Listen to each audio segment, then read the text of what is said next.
Hey everyone, welcome to the video. This one we are covering two slates today. There's like a whole bunch of slates today. There's a 2 p.m. one, there's a 5 p.m. one, there's a 7:30 p.m. one, and there's a 9 p.m. slate.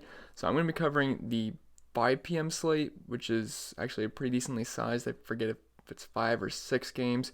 And then we're going to go over the 7:30 p.m. game, which has 5 games as well. So it's going to be like, there's going to be like a part 2 to this video. I'm going to pause it and then load up Draftkings again. But in this one, we're going over the 5 p.m. game slate. But before we continue, as always, if you guys could just leave a like, and if you're new to the channel, please hit that subscribe button. Really helps me out. Really appreciate it. You can also follow me on Twitter at Pennell16. And if you're interested in the spreadsheets about every single night for the NBA season, and my cheat sheets, in my core plays, and my Discord chat, links in the description below for my Patreon. And without further ado, let's get into today's video. So we're going to be starting up top. We got Giannis here, and he's going to be the clear top spend. I shouldn't say clear because James Harden's on the slate, but he is the top spend up on the slate in my opinion. So he comes in at 11,200, and he's the point per minute god. You guys know that. 1.9 points per minute leads the entire NBA. Problem is he doesn't usually always play big minutes. Like, if the game's competitive, yeah, he'll play big minutes. But the problem is these Bucks games tend to not be that competitive because they're such a good team. And, like the last game, he played 25 minutes, still scored 50 points, which is great. That's 2 points per minute. But if you're only going to play 25 minutes, you're not going to hit your absolute ceiling. Versus Boston, he did play a full complement of minutes in a competitive game. He ended up playing 35 minutes and had 67 fantasy points, kind of what you'd expect from Giannis, who plays about 35 minutes. But games before that, 21 minutes, 28 minutes, 28, 32, 34 is nice. I mean, I think we'll be a little bit lucky if he hits that today versus Chicago. But just being conservative, we can give him 30, 32 minutes. And if he gets 30 to 32 minutes versus Chicago, he should be able to smash here. It's an awesome matchup versus Chicago. They rank 30th versus power forwards. And we know Giannis is a beast. They can do whatever he wants on the court. And his usage recently has been insane. The past 4 games, he has a 50% usage rate, 42%, 44%, and 40%.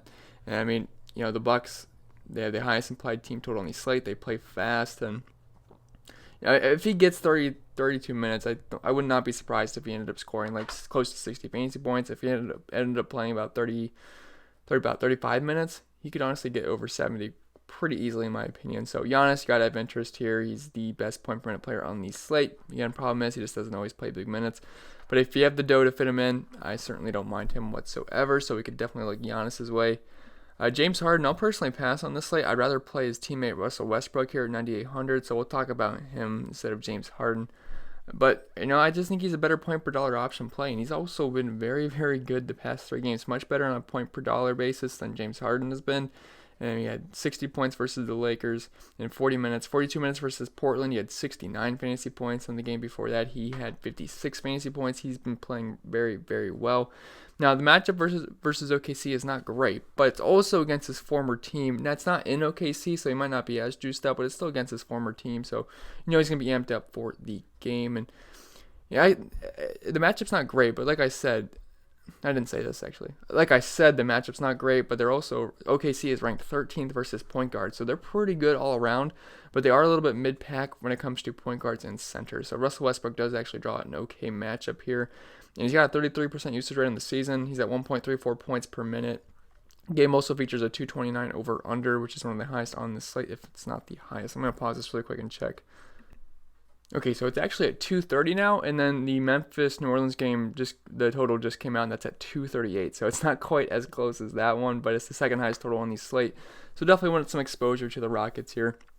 And I do like Russell Westbrook's price rather than playing James Harden. You get, about a $1,200 discount. So I like that better. So Russell Westbrook, he'd be my preferred play over James Harden.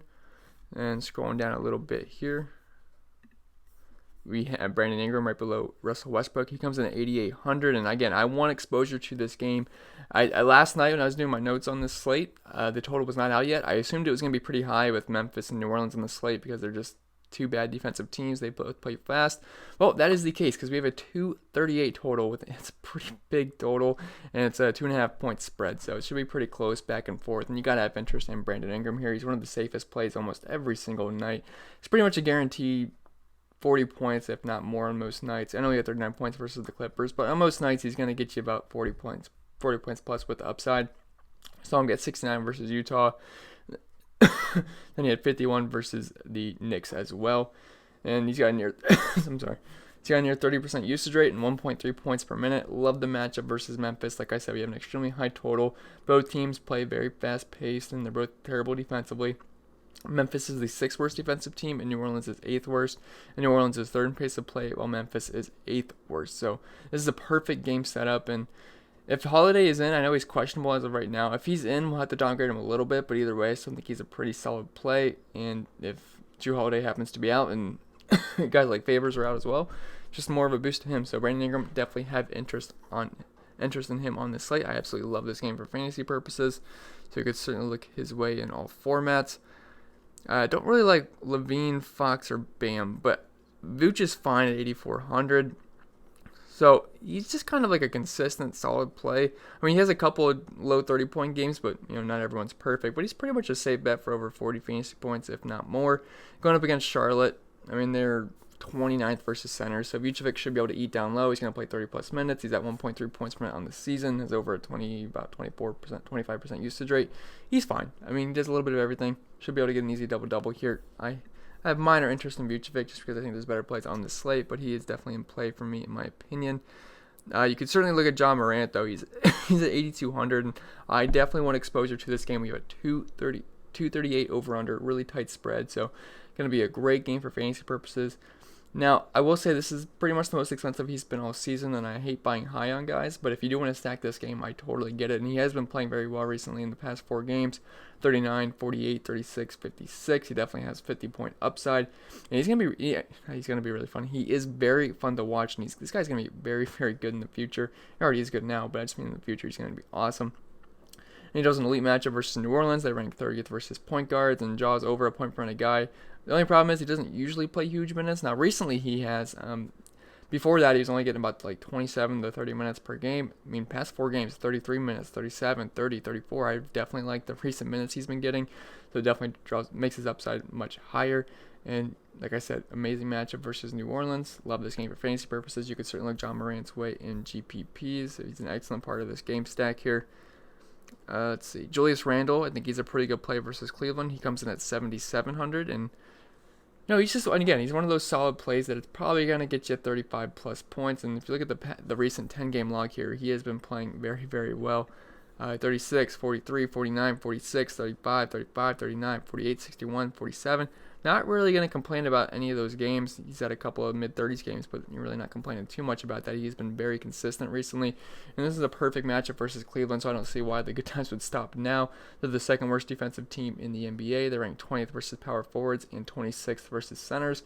He's got 27% usage rate. He's at 1.14 points per minute on this season. I think Julius Randle is a very, very good play, so you can certainly look his way in all formats. Very, very safe, solid play. Let's see. Drew Holiday, he's questionable. Zion Williamson, he is going to be playing soon, so that'll be definitely fun to watch. That'll definitely hurt Brandon Ingram and all those guys, but we don't have to worry about that right now because he's not going to play in this game. Valanciunas, he's kind of like the ultimate GPP play guy, so he can either bust or he can either just go absolutely nuts and break a slate. We've seen it before. I've seen games where he gets 18 points. I've seen games where he gets 62 points. It happens. He is all over the place. But this is a good matchup versus New Orleans, and it's a really good matchup versus New Orleans. And if Derek Favors happens to miss this game, he's questionable. He's like their best defender. If he's out, it's definitely a boost to Jonas Valanciunas. He'll be going up against guys like Jackson Hayes and Jahlil Okafor is questionable. But either way, they're not probably going to be able to contend with him, and he could definitely have one of those big boom games. He's at 1.24 points per minute. Minutes are pretty much kind of around 30. Sometimes he'll hit 32. Sometimes he'll only hit 26. It's whatever. But ultimate GPP play, if you just want to game stack this game up, I totally understand wanting to play Valanciunas. Probably wouldn't play him in cash games, but GPPs are just fine. That's kind of what he's made for. Chris Paul, I think he's okay. Well, I think isn't SGA? Where is he at? Oh, I kind of skipped him. I knew SGA was more expensive than Chris Paul, but I didn't mean to skip him. But SGA, he's fine. He's actually been playing very well recently. Whenever he had that huge game versus Minnesota, where he had a 20-20 game, which is kind of crazy for this guy, but he had a triple-double, 20 rebounds, 10 assists, 20 points, had 66 fantasy points. Of course, his price has risen since then, but he's still been playing very solid. 45 points, 38 points, 42 points. He's going to play 35-plus minutes. Shouldn't say takes a bunch of shots, but he has a 24% usage rate, which is not bad. He's fine. I mean, good matchup versus Houston. They do rank 29th versus shooting guards, 25% usage rate, 0.9 0.98 points per minute, but he has been on fire recently, so you can certainly look his ways if you want to get exposure to the Thunder versus one of the worst defenses in the NBA, Houston. They also play very fast as well. It's a nice pace-up spot for the Thunder, so you can certainly look these Thunder guards way. Like, we'll talk about Chris Paul right now. He's kind of like the same matchup I just said for SGA, although I will say Chris Paul is a little bit better on a point per minute basis, 1.13 points per minute. And that doesn't play as big as minutes usually, but still better on a point per minute basis. And he actually had 42 points in his last game versus Houston. Now, the game wasn't overtime, but he actually sucked in the first part of this game. He only had 13 points at halftime, I think, but he ended up balling out in the fourth quarter at 42 fantasy points, kind of led the entire team into overtime. But Chris Paul, he's fine. It's technically a revenge game if you guys like narratives. Not the biggest revenge game in the world. He barely played in Houston, but it's still a revenge game nonetheless. And it's a good matchup, like I said. They're bottom 10 versus point guards. Big pace-up spot. Chris Paul is fine at 6,800. I think he's a solid cash game play. I do like the price. I really like Gallinari here at 6,600. So I actually played him in the last game. I was never planning on playing him, but I had 6,300 left at small forward, so I was like, all right, why not? Let's just throw Gallinari in. I ended up working out. The guy hit 7 threes. I mean, that's crazy. He shot 12 threes, but, he's a really good shooter. And I love the matchup here versus Houston. They do rank, I believe they rank 29th versus, 27th versus power, 27th versus power forwards and 28th versus small forwards. So matchup is perfect for Gallinari here. And he actually dropped 47 against them in the last game. If I can pull it up here. Yeah, he played 28 minutes, had hit 3 threes, 11 rebounds, 23 points, had a pretty good game. I could see something similar happen, and if he's hitting threes, I mean, honestly, he's got 50-point upside. But I project him for 50 points? No, I think he can get you 36-plus points. So I think he's a pretty safe play at 6,600. Definitely like the matchup here. Guy was shooting laser beams in the last game, just could not miss. 7 for 12 from 3. It was pretty awesome. But he's got 24% usage rate, 1.05 points per minute, going to play 30-plus minutes in a competitive game. I mean, I think he's one of the safer plays on this slate. Could definitely look to get Thunder exposure on this slate, 5 p.m. slate. Schroeder's fine. I'm not going to talk about all these Thunder guys, but he's fine if you have 6,300 left, you can throw him in. This guy near 30% usage rate coming off the bench. Jaren Jackson just staying in this New Orleans-Memphis game. Like I said, we got a 238 over-under. Definitely want exposure to this game. Now, he's a GPP play only for me. He has a lower floor, but he does have a high ceiling. I'll never forget that one game. He hit 9 threes. He hit 4 in a row. It was just, he was going absolutely nuts, but he's fine if you want exposure to this game. Again, 238 over-under. We're going to want exposure here, and he definitely has the capabilities of popping off, and he is pretty cheap at 6,200. This is the cheapest I can remember him being in quite some time here, so you can certainly look his way. Now, he does like to get into foul trouble, so that's one concern, but the guy definitely has a ceiling, and, if you want to game stack this up, I totally understand it. Colin Sexton, not really a lot of interest. I'm not even sure why I said his name. But Dylan Brooks, I do like Dylan Brooks at 5,800, so I like him in these fast-paced game environments because he's a guy that can put up a lot of shots, and you're going to put up more shots in a fast-paced game. Dylan Brooks is a pretty good scorer. Now, he's only going to play about 30 minutes, but I still like him here. I liked him versus Houston. I liked him versus Cleveland. And then I liked him versus, I believe if I remember correctly, it was versus, or maybe it was just versus Golden State. No, it wasn't versus Golden State. I forget the other game I liked him. I think it might have just been Houston and Cleveland. But I am thinking of someone else, but I did like him in the past 2 games, and he did play okay. He had 42 points, which is actually more than okay, but 31 points is, it's pretty all right. But guy hit 6 threes in the game versus Houston. He hit 4 threes in the game versus Cleveland. Going to play close to 30 minutes. He's 0.92 points per minute. Should put up a ton of shots here versus New Orleans. Extremely good matchup. So you can certainly look his way if you want to game stack this game up. I totally understand it. And I just realized that the sun is getting in on my video, so I should probably put up the blinder. Okay, fix that. So this actually looks much better now that I look at it. So anyway, let's just keep scrolling down here. Marvin Bagley, he's listed as questionable. He actually exited the last game versus the Jazz.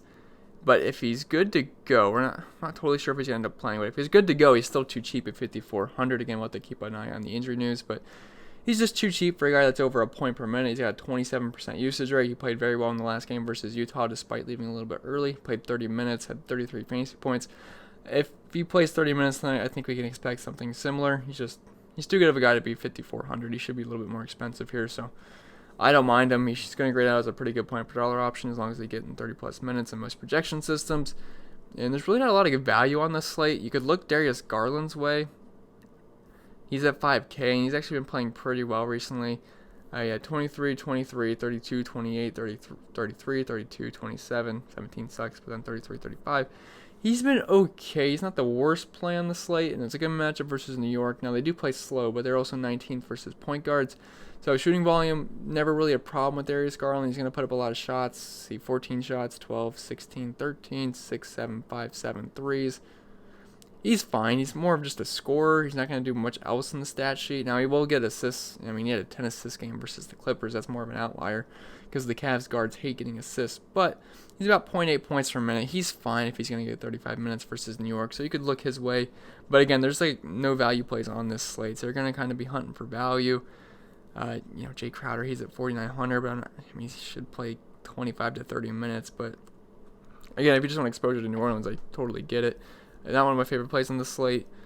You could look Larry Nance's way. I mean, there's really no value plays on this slate. Hopefully some more pop up. But Larry Nance, he's at 3,900. I got him projected for about 23 to 24 minutes. And if he, happens to get that, I mean, he had 20 and 28 points the last two games. That'll get the job done at 3,900. It's not too bad of a price. Now, the price was 3,500 and 3,600, which is really cheap, but 3,900 is not too bad if he's going to get 24 minutes. So someone to keep your eye on. Again, I'm going to have to keep your eye on, like, I shouldn't say injury news, but just lineup news and whatnot. But Larry Nance is fine at 3,900. And if Derek Favors happens to miss the game, Jackson Hayes is at 3,900. You could expect him to probably get about 20 to 25 minutes in this game. Also, Jahlil Okafor is questionable. I'd actually be curious to read up on that. I didn't see the update on him, so he's listed as questionable.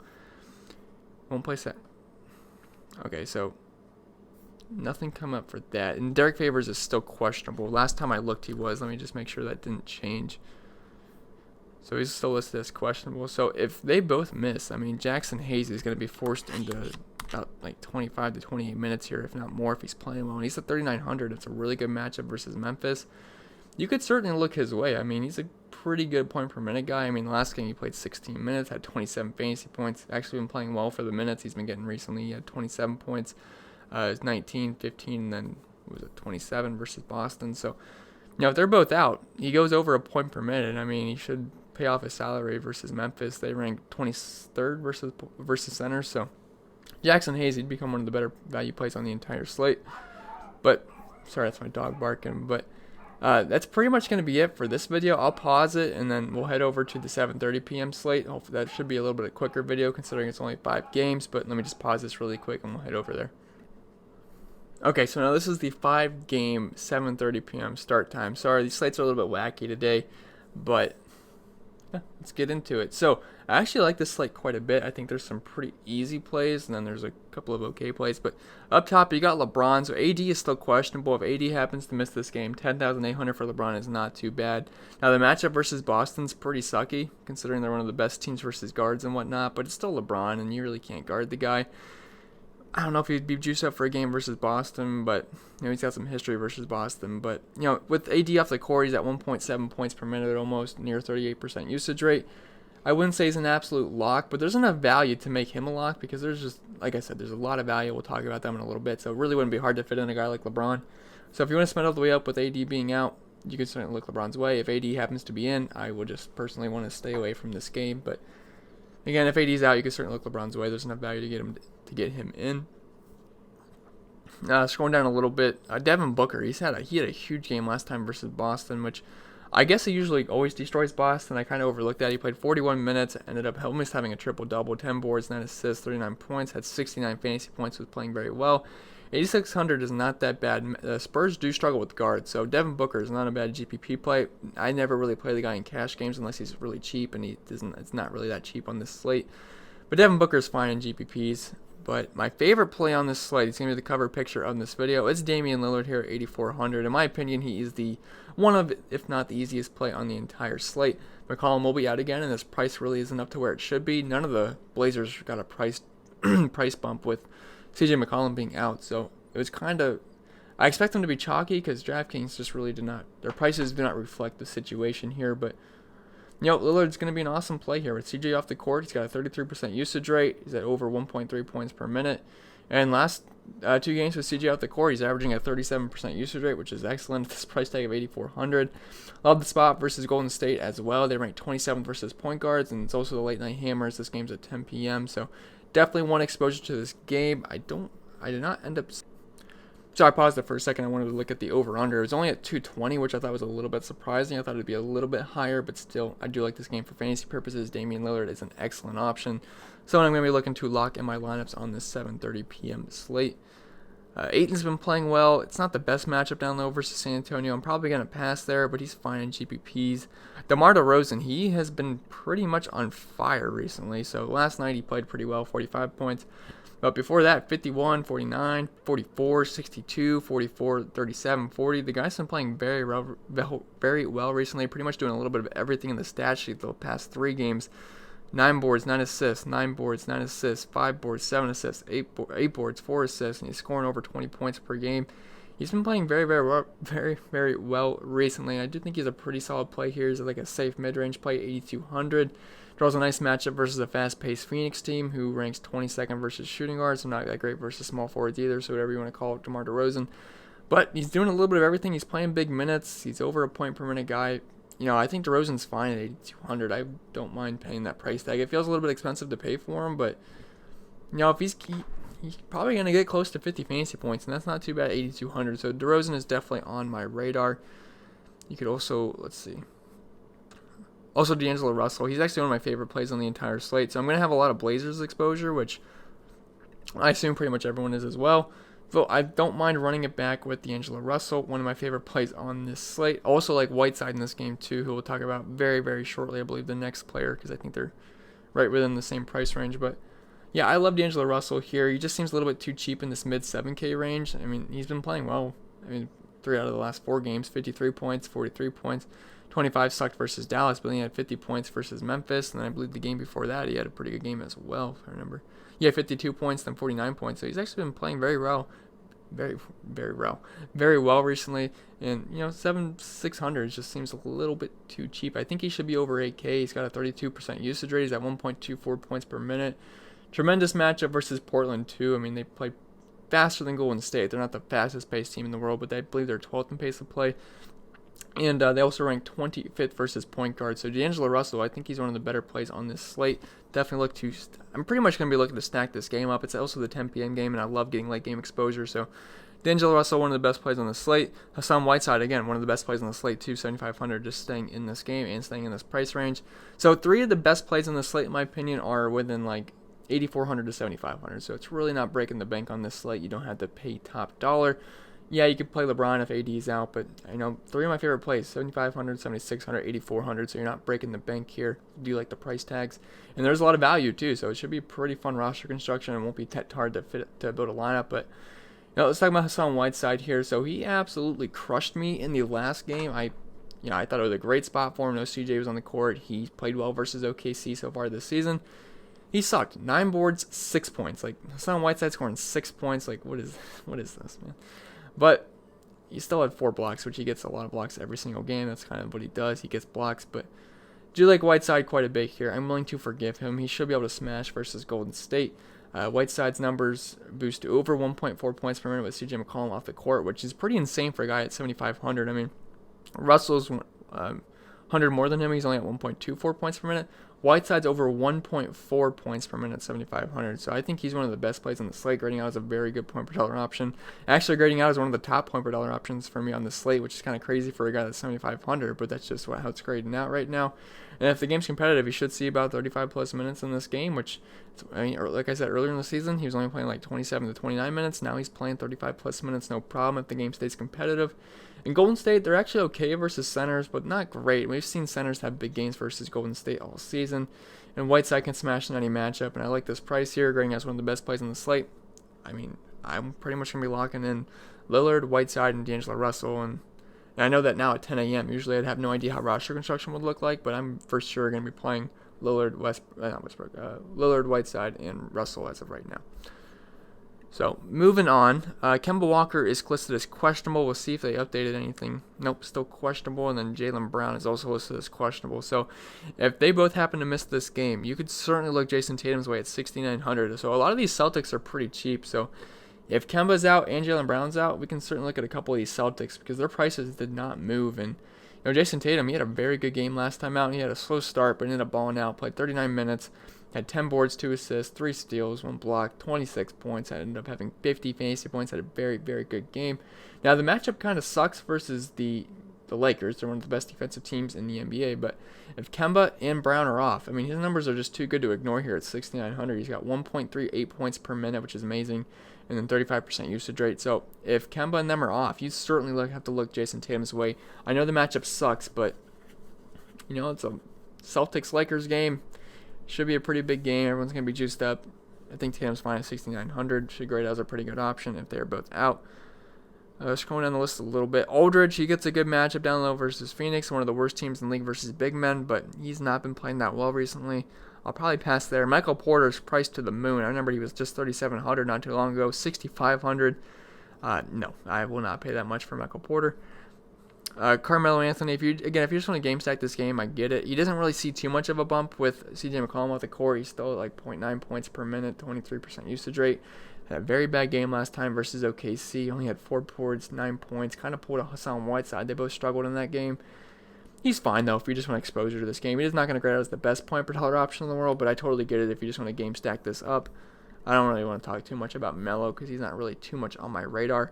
But Marcus Smart, talk about a guy that balled out in the last game. He played 33 minutes, shot the ball 25 times, 25 shots. Like, what in the world, man?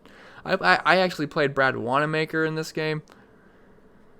Man, that was rough. I will say that. I played Brad Wanamaker. Did not end up working out. Marcus Smart shot 22 threes. 22 threes. I hit 11 three-pointers. I thought he only had 10, but he ended up hitting 11. That's insane. He had 37 points, 8 assists, 5 boards, 4 steals, 68 fantasy points. My gosh. What an insane game from Marcus Smart. But, yeah, he balled out. Is he going to do that again? Absolutely not. But you have to have interest in the guy if Kemba and Jaylen Brown happen to be out. With them out, he's at 1.3 points per minute, 21.6% usage rate.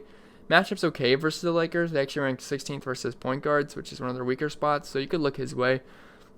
He's not going to hit 11 threes again, nor is he going to take 22 three-pointers. But, I mean, if he's hot, maybe. But I was about to say I don't have interest in Marcus Smart. I do have interest in Marcus Smart. I just don't think he's going to replicate that game at all.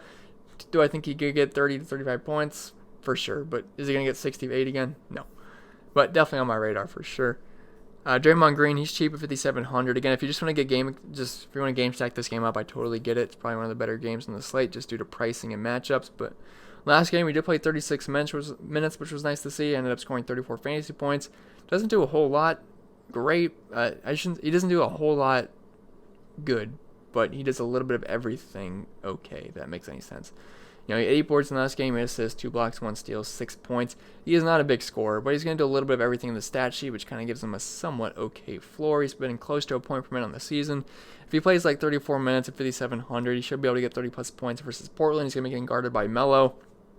I think he's a fine play. Not one of my favorite plays in the world, but he's going to grade out okay if he gets 30 to 34 minutes. He'll be fine.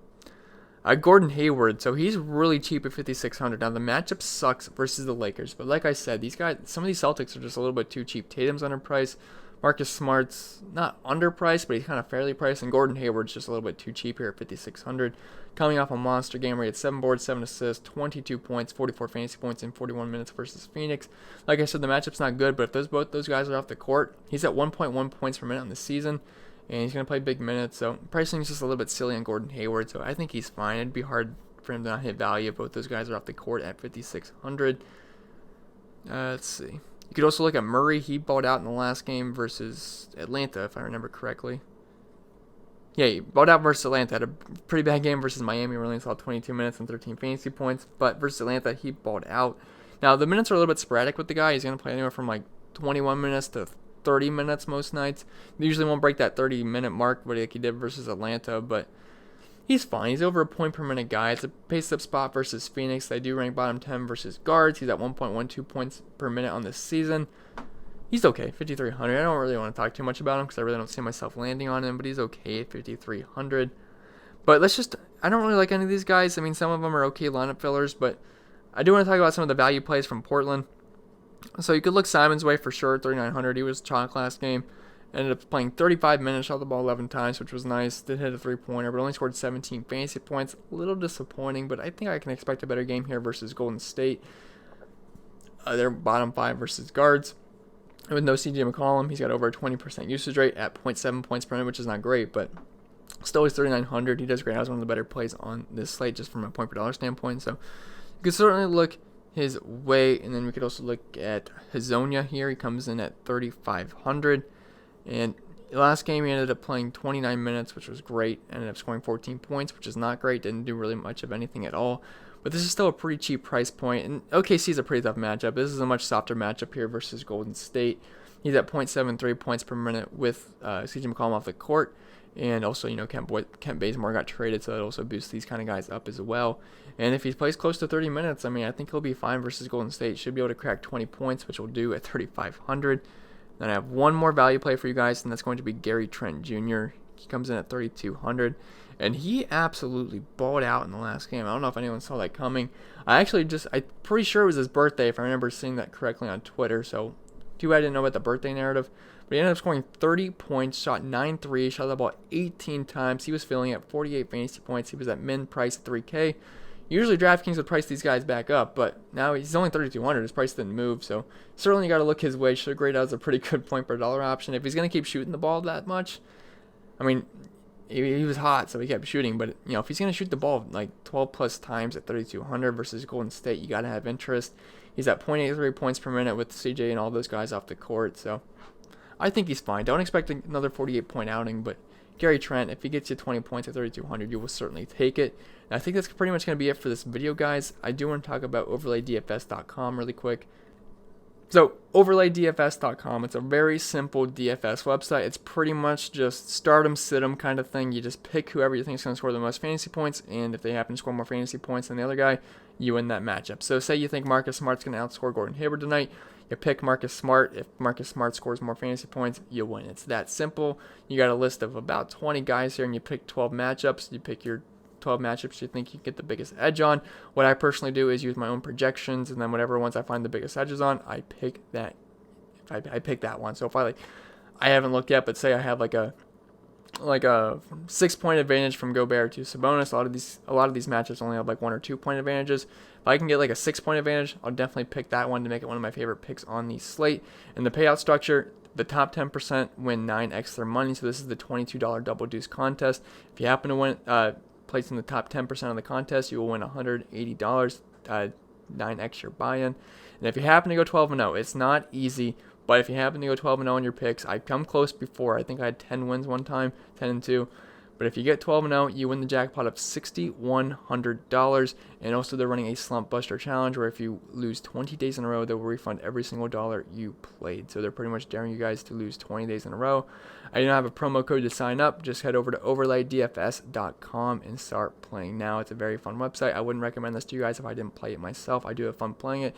It's not hard to understand. There's no salary cap restrictions. You're not playing against a bunch of sharks, so you don't have to worry about that. So overlaydfs.com, check it out. It's a lot of fun. I put the link in the description below, but I don't want to get my YouTube banned for like a week, so check it out. It's just how it sound, just how I sound it out. Overlaydfs.com, very fun website to play on. A lot of good people over there. Don't have to deal with sharks. Check it out, and I'll see you guys in the next video.